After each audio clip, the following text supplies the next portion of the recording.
दोस्तों नमस्कार। बिहार में मंडल की राजनीति, सामाजिक न्याय, पिछड़ा वर्ग और अल्पसंख्यक वोट, इन सबको एक मजबूत राजनीतिक मंच देने का काम अगर किसी ने किया तो वो नाम है लालू यादव। करीब 3 दशक तक पार्टी का चेहरा, पार्टी का फैसला और पार्टी की दिशा सब कुछ लालू यादव के इर्द गिर्द घूमता रहा। लेकिन वक्त बदला, राजनीति बदली और अब वोटर की अपेक्षाएं भी बदल चुकी हैं। और क्यों जरूरी था लालू युग का औपचारिक अंत, आइए आज इसी पर बात करेंगे, उस लंबे युग के निर्विवाद अंत। खबर तो आपने सुन ही ली होगी कि बिहार की राजनीति में आज एक ऐतिहासिक मोड़ आया, जब करीब 28 साल बाद राष्ट्रीय जनता दल ने वो फैसला लिया जिसका इंतजार लंबे समय से किया जा रहा था। लालू प्रसाद यादव एक पूरा राजनीतिक युग अब औपचारिक तौर पर पार्टी की कमान तेजस्वी यादव को सौंप चुके हैं, यानी तेजस्वी यादव आरजेडी के राष्ट्रीय कार्यकारी अध्यक्ष बन चुके हैं। लालू यादव 1997 में पार्टी की स्थापना के बाद से ही ये पद संभाल रहे थे। राजद के इस फैसले के बाद पार्टी में लालू युग का ऑफिशियल अंत हो गया है। अब तेजस्वी यादव ही पार्टी के हाई कमान होंगे। अब कोई भ्रम नहीं, कोई डुअल पावर सेंटर नहीं।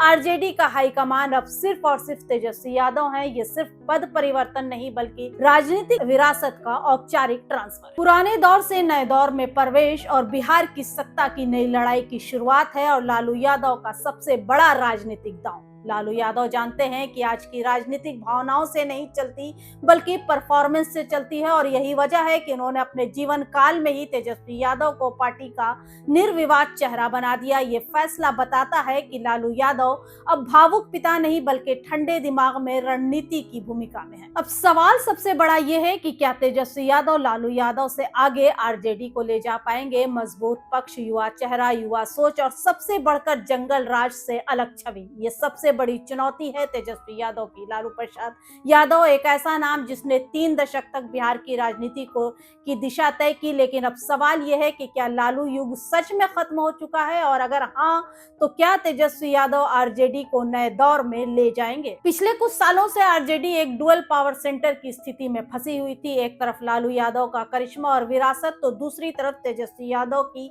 मेहनत और राजनीतिक सक्रियता। लेकिन सवाल उठने लगे थे कि असली फैसला कौन लेता है, भविष्य की रणनीति किसके हाथ में है, और 2025 के बाद आरजेडी का चेहरा कौन होगा। इसी भ्रम को खत्म करने के लिए लालू यादव ने अपने रहते हुए ही सत्ता का हस्तांतरण कर दिया। ये कदम भावनात्मक कम और रणनीतिक ज्यादा दिखता है। आरजेडी की राष्ट्रीय कार्यकारिणी की बैठक में लालू यादव ने खुद अपने बेटे तेजस्वी यादव को नियुक्ति पत्र सौंपा। पार्टी के आधिकारिक एक्स हैंडल पर लिखा गया, एक नए युग की शुरुआत। एक लाइन में ये पार्टी का मूड, नेतृत्व का फैसला और आने वाले चुनाव की झलक, सब कुछ साफ दिखता है। तेजस्वी यादव अब सिर्फ उत्तराधिकारी नहीं बल्कि हाई कमान है। अब तेजस्वी यादव को युवा नेता या लालू का बेटा कहकर टालना मुश्किल होगा। अब वो आरजेडी के राष्ट्रीय कार्यकारी अध्यक्ष, पार्टी के सर्वोसर्वा और सीधे तौर पर हर चुनाव के फेस, हर हार जीत, रणनीति, गठबंधन और उम्मीदवार चयन, सबका श्रेय या दोष तेजस्वी यादव के ही खाते में जाएगा। तेजस्वी यादव के अब तक के सियासी यात्रा को देखा जाए तो 2020 विधानसभा चुनाव में आरजेडी सबसे बड़ी पार्टी बनी। तेजस्वी यादव ने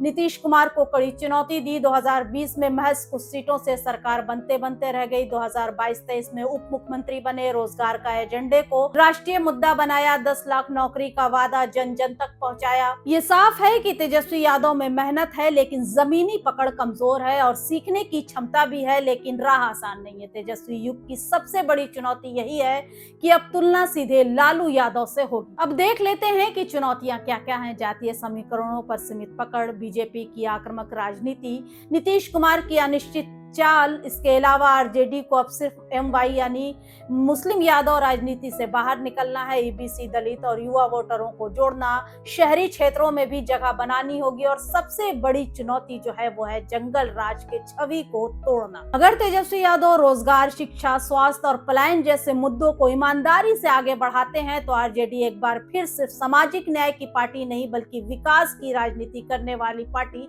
बन सकती है। लेकिन अगर पार्टी पुराने फॉर्मूले पर ही चलती रही तो खतरा यह है कि आरजेडी कहीं एक रीजनल कैडर पार्टी बनकर न सिमट जाए। क्या ये नया युग आरजेडी को सत्ता की दहलीज तक ले जाएगा, या लालू युग के बाद पार्टी अपनी चमक खो देगी? ये सब अब बिहार के वोटर और तेजस्वी यादव की मेहनत पर निर्भर करता है। दोस्तों, आरजेडी में इस युग की नए युग की शुरुआत को आप कैसे देखते हैं? हमें अपनी राय कमेंट बॉक्स में जरूर बताइएगा, क्योंकि आपकी हर राय को हम पढ़ते और समझते हैं। रिपोर्ट पसंद आई हो तो इसे लाइक और शेयर करना मत भूलिएगा और चैनल को सब्सक्राइब जरूर कीजिएगा। फिलहाल दीजिए इजाजत और देखते रहिए इनसाइडर खबर। नमस्कार।